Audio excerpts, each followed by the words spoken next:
बस मंदिर के पास पहुंच गई हूँ। अब चढ़ाई चढ़ के अब भरोसा भा हनुमंता, बिना हरि कृपा मिल ही नहीं संता।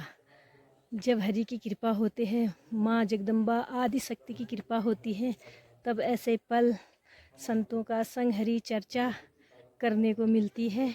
तो समय से टाइम से अभी भागवत कथा शुरू हो ही गई है। मैं भी मंदिर के पास पहुंची गई हूँ, पहुंचने वाली हूँ। आप लोगों को भी पूरा भागवत कथा का आनंद आप भी लीजिए, पूरा फल प्राप्त आप भी कीजिए माता रानी की कृपा से। अब मंदिर में पहुंच के कथा भागवत कीर्तन भजन पूरी वीडियो देखना, पूरा सुनना। माता रानी आपके भी भंडार भरे रहे, स्वस्थ रहे, सुखी रहे, प्रसन्न रहे, प्यार से रहे। पहला सुख निरोगी काया, दूजा सुख माता पिता की सेवा, तीजा सुख गुरु चरणों में आया, चौथा सुख घर में माया। जब ये कार्य होते हैं तो अपने आप माया पीछे दौड़ के आ जाती है। तो चलो ठीक है, फिर मंदिर में पहुंचते हैं, फिर आपको भागवत कथा भेजते हैं। पहुंच गई हूँ मंदिर में। बादल भी हैं, कितना सुंदर दृश्य, कितना सुंदर नज़ारा पहाड़ों का। बादल भी हैं, धूप भी है। और आज शेरा गोलू मंदिर में भी कलश यात्रा हुई, वहाँ भी अभन यज्ञ पूजा पाठ हो रहा है। पहुँच गई मंदिर में, कथा शुरू हो गई है। फिर हाँ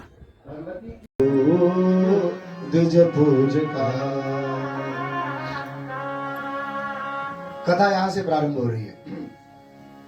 बोले राजो ऊपरी चरो नाम। चेदी देश के एक राजा हुए धरती पर। उन राजा का नाम हुआ ऊपरी चर। ऊपरी चर का अर्थ होता है जो ऊपर ही ऊपर विचरण करने वाला है, नीचे उतरना नहीं चाहता, ऊपर ही ऊपर विचरण करे, उसका नाम है ऊपरी चर राजा।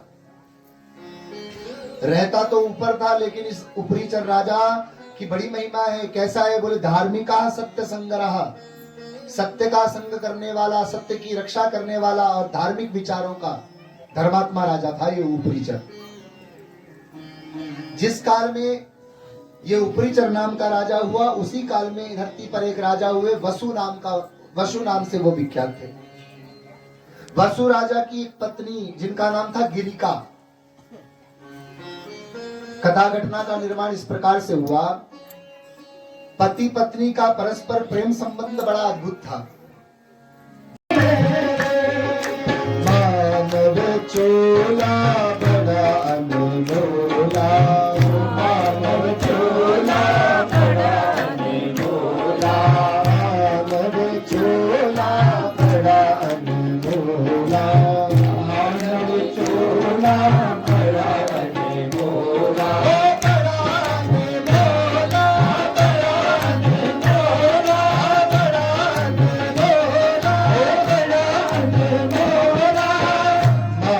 चोला बड़ा अनमोला, मानव चोला बड़ा अनमोला। ताके मंदिर पधारिए रे, ताके मंदिर पधारिए रे, ताके मंदिर पधारिए रे, ताके मंदिर पधारिए रे।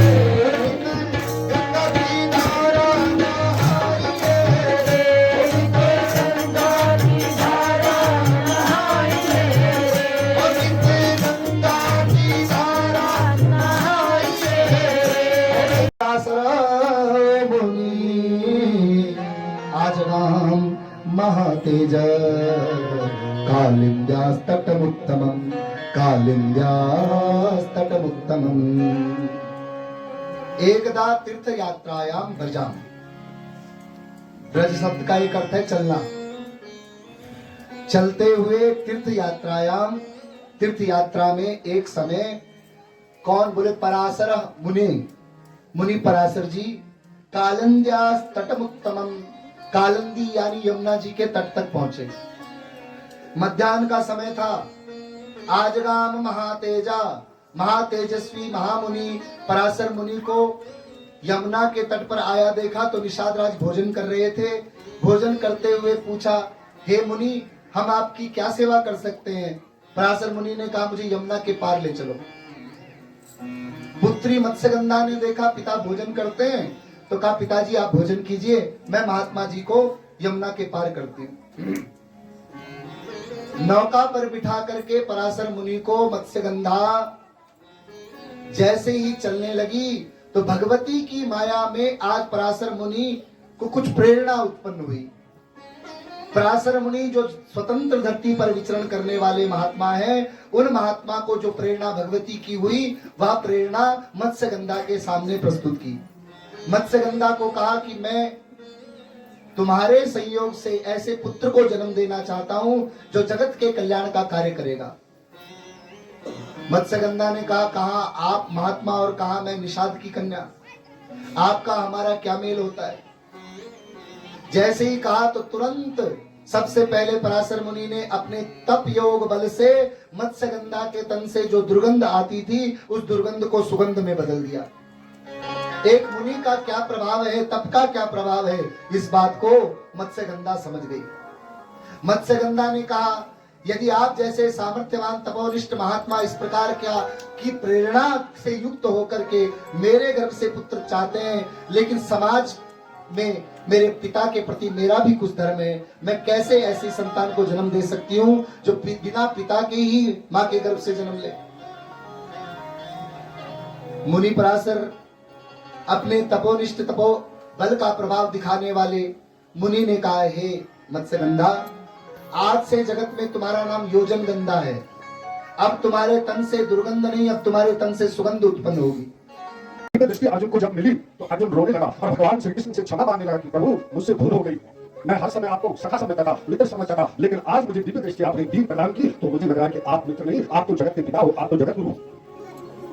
तो अक्सर हम लोग क्या करते हैं, आंख रखते हैं, दृष्टि नहीं रखते। हम मंदिर में जाते हैं, भगवान का दर्शन करने मंदिर में जाते हैं, तो हम क्या कहते हैं, मूर्ति बहुत सुंदर, बहुत अच्छी मूर्ति, तो क्या हमारे पास आंख है ना? यदि हमें परमात्मा की कृपा हो जाए और हमें दृष्टि प्राप्त हो जाए तो मंदिर में साक्षात हमें ईश्वर का दर्शन दिखाई देगा, तब हमारे मुंह से कभी नहीं निकलेगा कि मूर्ति, क्योंकि वो तो परमात्मा है, वो तो साक्षात विराजमान है और हमारा भाव हमारी आंखें देखती है, दृष्टि नहीं देखती। यदि हमारे अंदर दृष्टि आ जाए, सूरदास जी अंधे मार्ग में जा रहे थे, एक हाथ में लाठी और एक हाथ में लालटेन पकड़ा हुआ, चल रहे थे मार्ग में तो कोई व्यक्ति मिला और सूरदास जी को बुलाया कि अरे सूरदास जी राम राम। सूरदास जी ने कहा राम, कहाँ जा रहे हो? तो किसी गाँव में जाना था, दूसरे गाँव में, इसलिए चल रहा हूं। तो बोले कि चल तो रहे हो, लेकिन आप तो अंधे हो, आपको तो दृष्टि है ही नहीं, फिर आप लालटेन लेके क्यों चल रहे हो? आपको लालटेन का क्या महत्व है, क्योंकि आप तो अंधे हो। सूरदास जी हंसने लगे, कहने लगे भाई मैं ये लालटेन इसलिए लेके चल रहा हूँ कि किसी कोई आंख वाला मुझसे न टकरा जाए, किसी आंख वाले से मेरी टक्कर ना हो जाए, इसलिए लालटेन लेके चल रहा हूँ। पर अक्सर ऐसा ही हो रहा है, जो आंख वाले हैं ना, उनकी आंखें बहुत टकरा रही है संसार में, लेकिन परमात्मा से नहीं टकरा रही। और यदि उनकी आंखें परमात्मा से टकरा जाए, अगर खुदा नजर दे तो सब नजर खुदा की। ताली तो बजा दिया, मुझे लगता है कि आनंद नहीं आ रहा। अच्छा, कोई जरूरी नहीं है ताली बजाने, लेकिन ताली बजाने से पक्का को ये लगता है कि ये मेरा समर्थन करने में ठीक होगा। और यदि ऐसे बैठे रहे, अभी तक से नॉइस स्पीकर लगा हुआ है, जैसे वीडियो वो बोल रहा है, हम सुन रहे हैं, एक पंडित जी कथा कर रहे थे। पहले जमाने में पता क्या होता था, ये माइक बुक नहीं होते, पंडित जी कथा सुनाते थे और भगत लोग बोलते थे सत्य वचन महाराज, तो पंडित जी को लगता था कि सुनने वाले सुन रहे, लोग बोलते थे सत्य वचन महाराज। तो एक दिन पंडित जी ने कहा कि हिमालय में एक जहाज उड़ा, जहाज मच्छर से टकराया, लोग कहने लगे सत्य वचन महाराज, और जहाज समुद्र में गिरा, लोग कहने लगे सत्य वचन महाराज। तो पंडित जी ने कहा खाक सत्य वचन, सुन रहे क्या बोल रहा हूँ, लोग तो कंस की बीच है, रावण की बीच है, पता ही नहीं। तो परमात्मा की कृपा, परमात्मा अगर खुदा नजर दे तो सब नजर खुदा की। जहां हम देखें हर कण में, हर क्षण में ईश्वर का वास। श्री राम ने समझ जानी परम प्रणाम जो ये कहां से दृष्टि प्राप्त होती है? कथा से।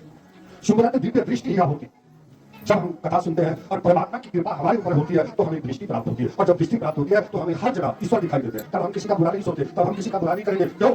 मुझ में राम, तुझ में राम, सब में राम समाया है, कर ले सभी से प्रेम जगत में नहीं पाया।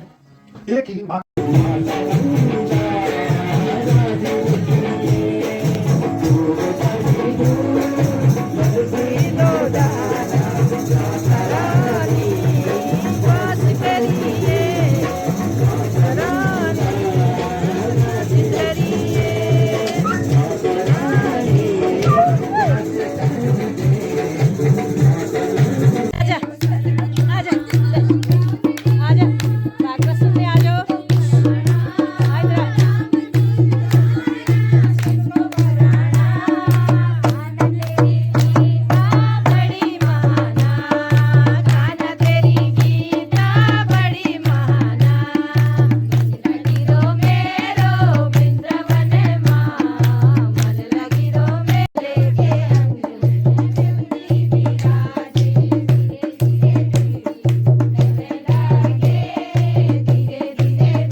पूरा आनंद लेना चाहिए। चलो फिर अब चले जाते हैं घर को, फिर कल मिलेंगे भागवत कथा के संग। तब तक जय श्री कृष्णा, राधे राधे, जय माता।